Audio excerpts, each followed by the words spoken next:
Good evening and welcome to tonight's live update for Stoney's Kindness Fund. My name is Chris Stone and I'm Stoney's oldest son.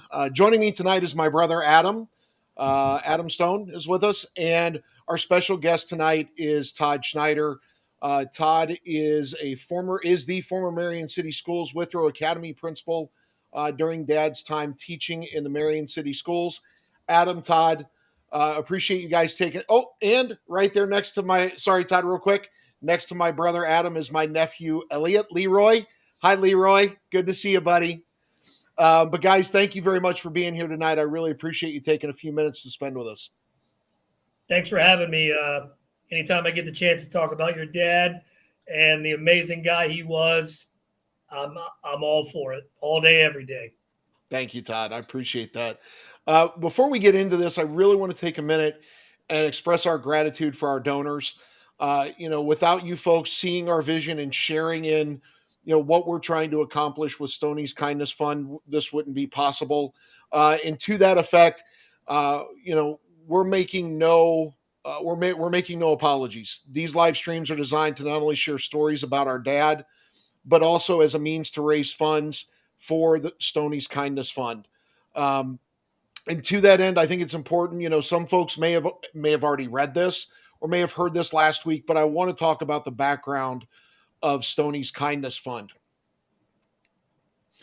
Chuck Stone, or Stoney as many knew him, was a helper. Whether it was coaching football and track at Bucyrus High School or leading a team of volunteers and building the press box at the high school football stadium, you could always find him helping. Upon his untimely passing, many talked about how kind Stoney was to those he met, his students, current and former, teaching colleagues, teammates, and community members who knew him well, all agreed that Chuck's kindness was something that defined him. Stoney's Kindness Fund was started as a means to help children in the Bucyrus City Schools who may be facing similar challenges to those that Chuck faced growing up. The goal of this fund is to provide financial support directly to these children through the Community Foundation of Crawford County and the Bucyrus City Schools. Funds, which will be dispersed to the district annually prior to the start of each new school year, will be used to help purchase items like school supplies, clothing, and personal hygiene items. The funds could also be used to help pay class fees, purchase needed sporting equipment, and any other items deemed necessary by Bucyrus City Schools, social workers, and school counselors to help Bucyrus children succeed. Our goal by the end of August 2022 is to make Stoney's Kindness Fund an endowment fund with the Community Foundation for Crawford County. As of last week's update, the fund currently sits at approximately $8,400, and a total of just under $17,000 in additional contributions are needed to bring the fund's balance to $25,000 and make it an endowment fund.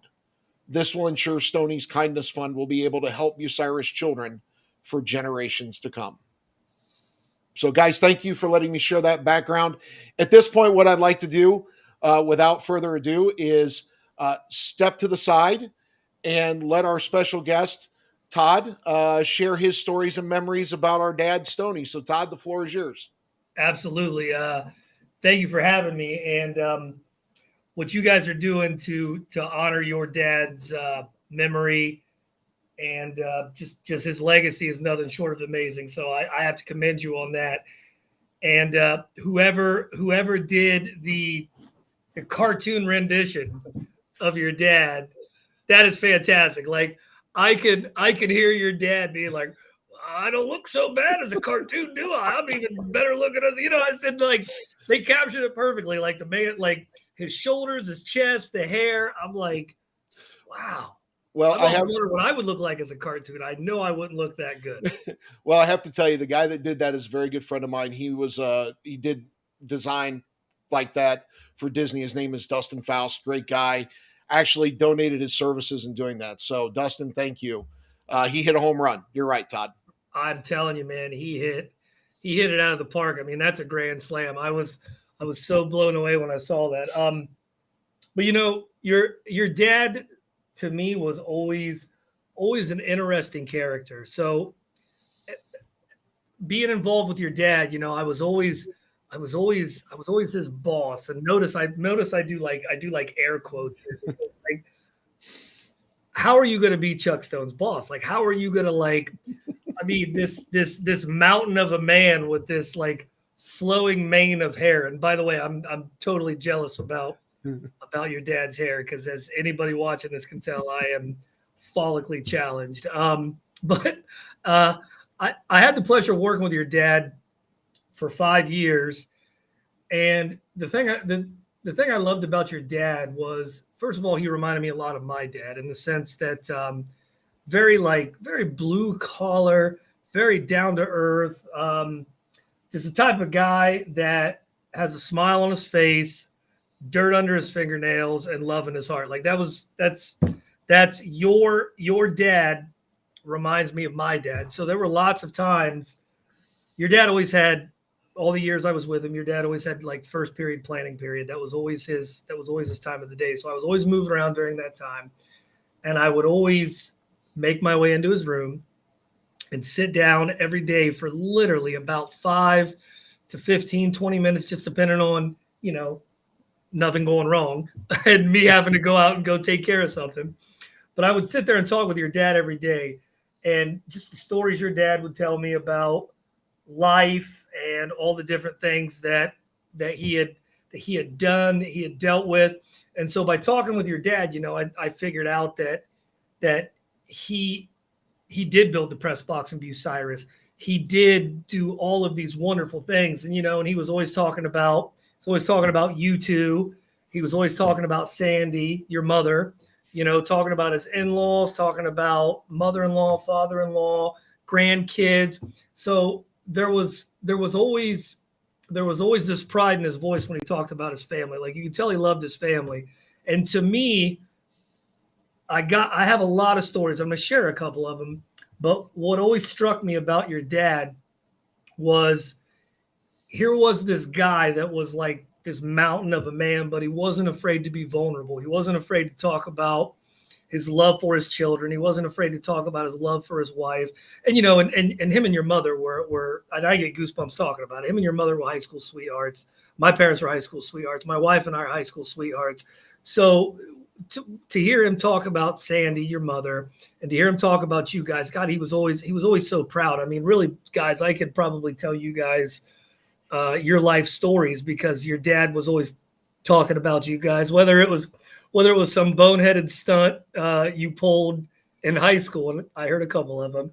Uh, whether whether it was your guys' careers, in telecommunications or being a lawyer or whatever it is, your dad was always so proud of you guys, and you could tell that he loved his grandparent or he loved his grandchildren, and being being a family man was really important. And to me, knowing how your dad grew up, knowing the struggles he dealt with, the fact that your dad was the family man that he is profound, because to me, that's breaking the cycle, right? And that's why we educate, right? That's why we do what we do. I believe it was Horace Mann that called education the great equalizer, or maybe it was Benjamin Franklin or Thomas Jefferson or one of those old philosopher white guys, dead white guys that aren't around anymore, that we read about all the wonderful things they say. But education is the great equalizer. It really is. And it's what breaks the cycle. And I was always blown away by your dad's story, because here's this guy from Bucyrus, Ohio, right? Bucyrus, Ohio, small town Bucyrus, Ohio, very much kind of a Rust Belt city, kind of like in the same mold of Marion, from which I'm from. But growing up in Marion, you know Bucyrus, and growing up in Bucyrus, you know Marion. So the fact that this guy, who was a foster kid, got a full ride to NC State, played on an ACC championship team, played in some bowl games, and made it to the NFL, that's nothing short of fantastic and miraculous. And then he became this great family man. And the thing about your dad never bragged about that stuff. Like, he never did. The only reason I ended up knowing that stuff was because I had tons of conversations with your dad, and I talked with him all the time, and he was always telling me those things. And I remember when I found out, I'm like, you were in the NFL? Like, are you serious? Like, he starts rattling off these names, and I'm like, holy smokes. And so to think that your dad lived that life, and then he became the family man that he was, and then his career, after spending some time in construction, was teaching kids and making a difference. I mean, to me, that's profound, because statistically, we shouldn't be sitting here right now talking about the impact that your dad had, because I mean, when you look at everything that he dealt with growing up, the odds were stacked against him. And when I think of your dad, I think of somebody who refused to give up on kids. There would be kids that, your dad was frustrated with, and we would talk, and we would kind of come up with different plans and different things to kind of do to help that kid, or to help that kid, move along. And your dad would always just kind of shake his head. He goes, yeah, but I don't want to give up on him. I don't want to give up on him. I don't want to give up on him. No one gave up on me. If they'd have given up on me, I don't know where I would be. I don't want to give up on him. So, there were some kids that, oh my goodness, they drove your dad up the wall, but man, he loved him, and he never wanted to give up on him. And the story that I will always tell about your dad, and I think it's pertinent to share it here, is after your dad passed, took you guys a while to come and clean out some of his things, and I understand that. And we had been in conversations quite a few times. Hey, whenever you guys are ready, it's here. Come and get his stuff, whatever you need. And that day, you guys showed up, and we're talking, and we're kind of sharing stories. And I guess let me back up a little bit. Let me preface this a little bit. So Withrow still exists.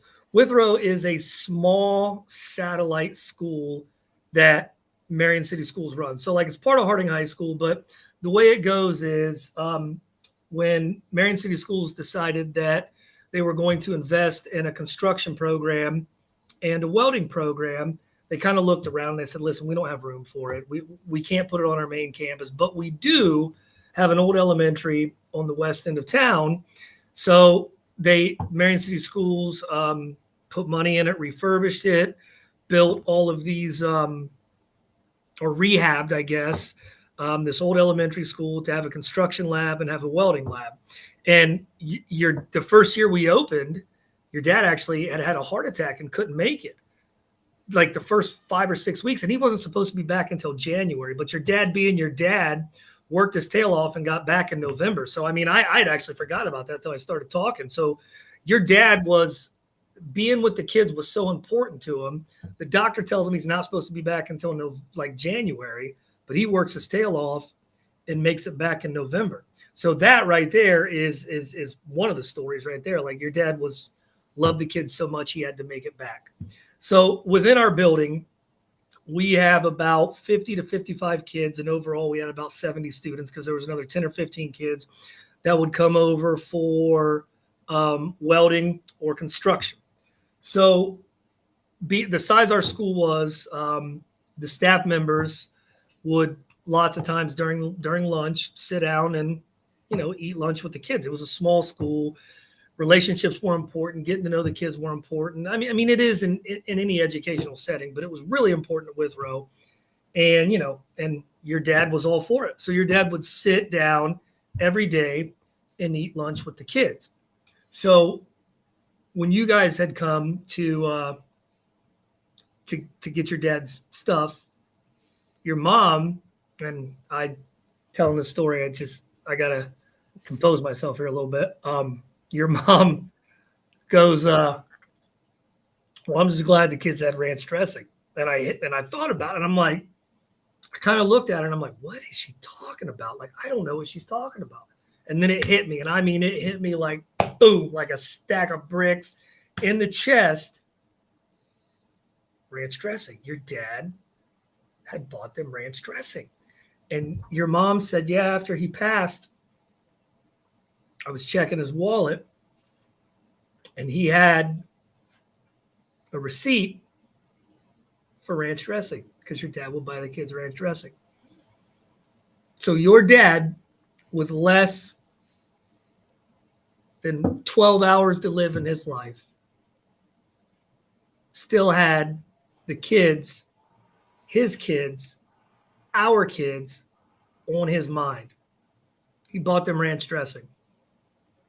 And I think about, nobody cares. Teddy Roosevelt said this. I remember this. No one cares how much you know till they know how much you care. And it's ranch dressing, right? I mean, what's ranch dressing? But to a kid eating lunch, to a kid that maybe doesn't have anything, to a kid that maybe has had no one ever show that they care about him, the fact that your dad bought ranch dressing, and the fact that when those kids wanted ranch dressing, they could walk to our fridge in our lunchroom there, get out a bottle of ranch dressing and put it on there. And your dad could sit back and see these kids putting ranch dressing on their food. And it seems trivial and it seems simple, but it's not. It's really so much more than that. It goes to show you that in life, it's the little things that we do, because people will forget what you said. People will forget what you did, but people will never forget how you made them feel. Absolutely. And you guys know that your dad made a lot of people feel special and a lot of people feel good. So I love ranch dressing, and I can't eat it to this day without thinking of your dad. So the fact that the man had a heart attack and hustled his butt off to get back to work, and then even when COVID hit, your dad was like, what can I do? What can I do? Do we need to go visit this kid? We need to go visit that kid. His brain never shut off. Your dad never quit thinking about the kids. I would get text messages from him, calls from him. Hey, I'm thinking about this. Hey, I'm thinking about that. But ranch dressing. So ranch dressing. That's it. Chuck Stone and ranch dressing. So Todd, I love that story, and I appreciate you sharing it. I didn't realize the dad had come back to work that fast after he'd had his heart attack. No, he really did. Kind of surprised me. He was supposed to be back in like January. Yeah. And he made it back a lot faster than what he was supposed to. So it was magnificent. And I have to give a shout out to Corey White, who filled in for your dad when he had his heart attack, and then worked with your dad the all of that year until COVID canceled everything. And then when your dad passed, I called some of my bosses at Marion City Schools, and I said, listen, for the kids and for the healing, and I think also for, for Chuck's family, we need Corey White here. And they listened, and they did. And we got Corey there, and he finished out the year. And so I got to give a shout out to Corey, though. I have to, because he was, and I know your dad thought a lot of him. Yeah, and I thought a lot of your dad. And just to kind of show you how there's like this circle of life, Corey White was actually one of my former football players when I was a football coach. So wow. Corey is a kid that, I mean, he's a grown man now. I guess I can't call him a kid, but he's still a kid in my eyes. I think very highly of him, and I know your dad adored Corey. I know your dad adored Corey. So when we got Corey to finish out the year, I know your dad was he was smiling. He was grinning. He absolutely was.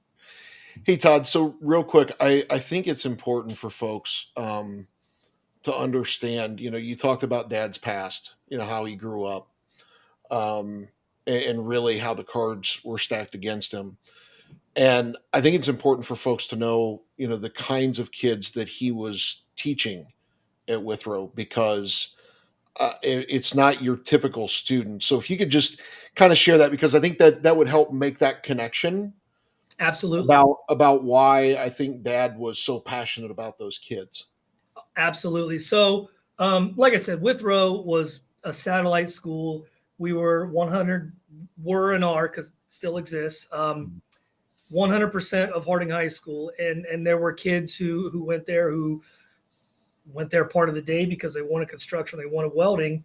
But a lot of times those youngsters, even though they were passionate or are passionate about the trade that they were part of, they were also square pegs in a round hole. So I've been an educator my whole adult life, and education there's nothing else I would rather do. I mean, I love it, and I know your dad felt the same way.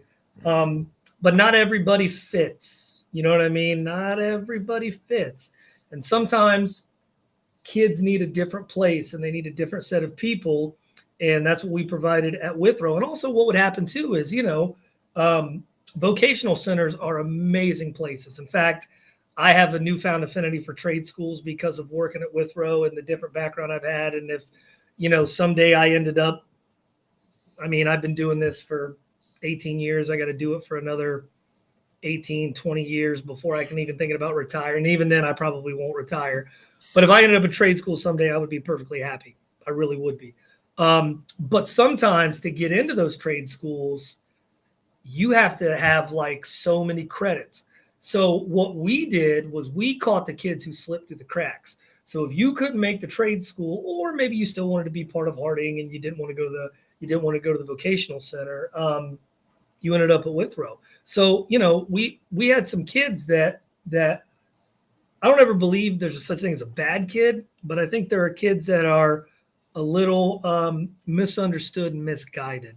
And sometimes they just need a little extra love, and they need somebody to pat them on the back, kick them in the butt, but also tell them they love them. And your dad was that guy. Like he fit the mold. Like your dad was like, so like tough love, that's your dad. Your dad was old fashioned, but not old fashioned and like that, like not old fashioned like that dude's old fashioned. You know what I mean? Like not like that, but old fashioned in the sense that like the last of a dying breed, if that makes sense. It does. He's just that guy, and like he was this giant of a man, and he was intimidating. But he was the first one. And I know you guys are laughing. You're like, dude, he raised us. I know he was intimidating. Yeah. But he was the first one to also, make fun of himself. He was the first one to use that self-deprecating humor, and that's important with kids. Like if you can make fun of yourself as an adult in charge, as a teacher, as whatever, it's I think about it like this. Your dad always took what he did very seriously, but he never took himself too serious. Yeah. And that matters to kids Yeah. because it just matters because they can see that you're genuine. So when you have kids that are rough around the edges and you have kids that are tough and you have kids that haven't fit in anywhere, when you give kids a place to fit in and you give them a place where they feel like they belong, they'll move mountains for you. And your dad was one of those guys that helped those kids move mountains, no doubt about it. So yeah, there were some kids that were rough around the edges, but they found a home and they found somebody that loved them and would pat him on the back, but kick him in the butt if he needed to. Yeah. Well, I have to tell you, when we were going through everything, um, probably one of the toughest moments for me, but also now one of the best moments for me is when you came to calling hours, Right. and you were hiding a couple of things. Yeah. And the one thing that you had hiding, I didn't know what in the world you were carrying. And and Todd, just for full disclosure, you and I worked together for a year when I was at Marion City Schools. So we had We did. kind of Absolutely. developed a relationship while I was there. And man, you cut the line. I'm like, what is Schneider doing? Why is he cutting the line like this?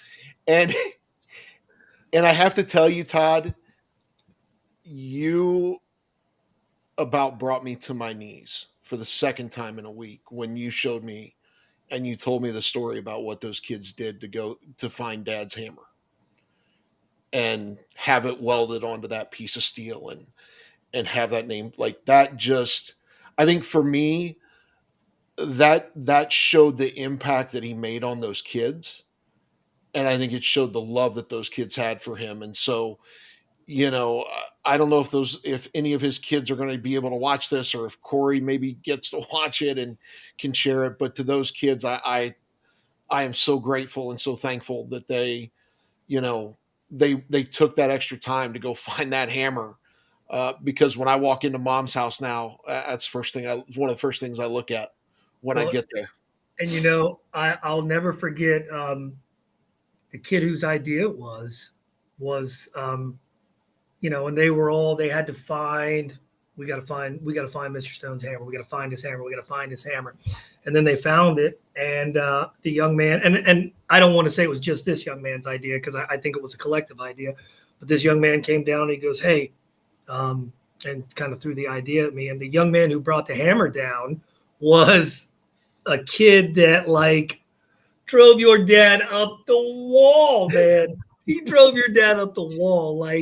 He drove your dad nuts. Yeah. But your dad meant that much to him. And it came together beautifully. It really did. And I was really proud of the kids and really blessed that we were able to give you guys that to hang on to and pass it down from generation to generation, because your dad's story is it's an amazing one, man. It's an amazing one. It is that and I got to tell you, that man could swing a hammer even in his final years, man. You give him a hammer and give him a big old 16D nail and he could drive it in one swing. It's incredible to watch him. I built a deck at the beginning of the summer, right? And I was actually consulting with your dad on this deck. I was consulting with him. I was like, Chuck. So I'm showing him pictures. I'm like, Chuck, okay, here's what I'm going to do. Here's what I'm thinking. Should I use screws or should I use nails? He's like, well, you got to use screws for this reason and that reason. But there were a couple times throughout it that I actually had to drive some nails, and I did a terrible job. And the first thing I thought of is I was like, dude, Chuck is somewhere like, oh, you can't even swing a hammer. What's the matter with you? Oh, let me show you how to swing a hammer. And I'm like, I swear to God, your dad's voice is in my brain yelling at me because I can't swing a hammer. And I'm like, I'm sorry, Chuck. I'm sorry. I should have paid more attention, man. I should have paid more attention. I could hear him. Oh, I can't swing a hammer. I'm like, oh my God. Well, Todd. So listen, I still hear him, man. Well, I know we do too. But Todd, thank you so much for taking some time and spending with us tonight. Sharing these stories and sharing some laughs and, as you said, kind of and it's okay to be vulnerable. Yeah. I think that's one of the things that we've learned from Dad is it's okay to be vulnerable and show emotion. And so I just really do appreciate you you being here tonight and taking a little extra time to be here. So thank you. Hey, Thank you. absolutely, man. Anything for your dad, anything for you guys. I love the guy. Give my best to your mom. She sent me a really nice note after I had accepted the new principal job here at Triad. So just give her my best and thank you guys so much. If there's anything else I can do to help in the future, please let me know. Okay. Will do. Hey, and if you got a couple of minutes, would love for you to stick around to hear some of the updates that we have. Can you do that? I'll stick around for a few more. I'm not going anywhere. Awesome. Thank you. So, again, Todd Schneider, former principal at Withrow Academy, where Dad taught. Very grateful that you were here. So now we've come to the part that is, for me, a fun part of this, because this is where we provide a couple of updates about the fund. And the first thing I want to share with everybody is that we're working to partner with the Bucyrus City Schools, not only through Stoney's Kindness Fund, but we're also working to develop a program that will promote kindness with students throughout the entire district. We're working on final details and approvals from administrators. Those are all in the works. But what we can tell you is that our goal is to start to help promote and cultivate a culture of kindness in not just the schools, but also in the community. So as this develops, as we get more details, more information, we'll be sharing it with you. So stay tuned. And then finally tonight, let's talk about the fund. That's why we're here. It's great to reminisce and share these stories and hear how Dad's made an impact on kids and on people just in general. But our goal, as I stated earlier, our goal is to raise a total of $25,000 before the end of August. The reason that we want to raise that much money in such a short amount of time is twofold.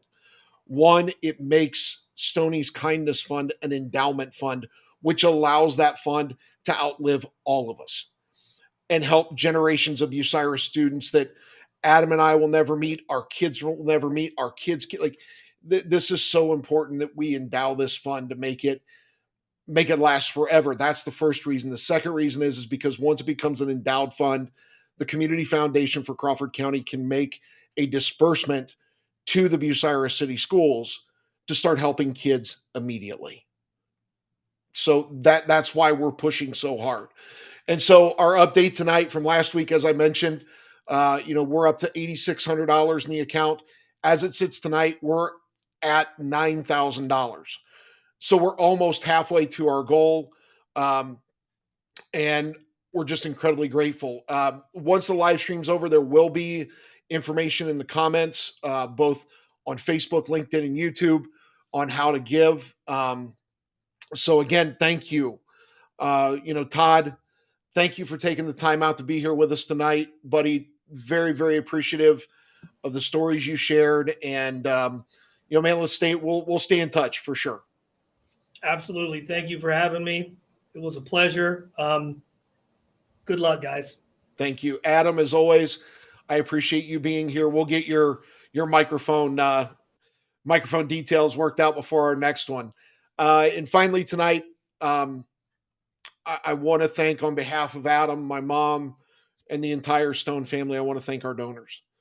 Again, I mentioned it earlier. Those who have made contributions at this point, you're sharing in our vision. You know what we're trying to do. You see the kindness that my dad has had, that our dad has had throughout his life. And we're just incredibly grateful that you share our vision.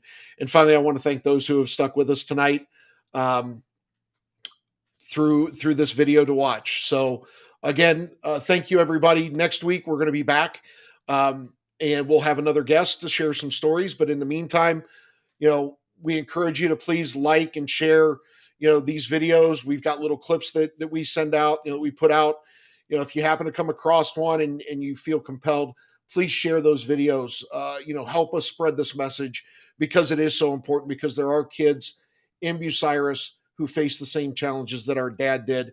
And we want to make sure that we can help those kids just like dad had help from so many in that community. So again, thank you all for being here tonight, and we'll talk to you next week. Have a good evening, everybody.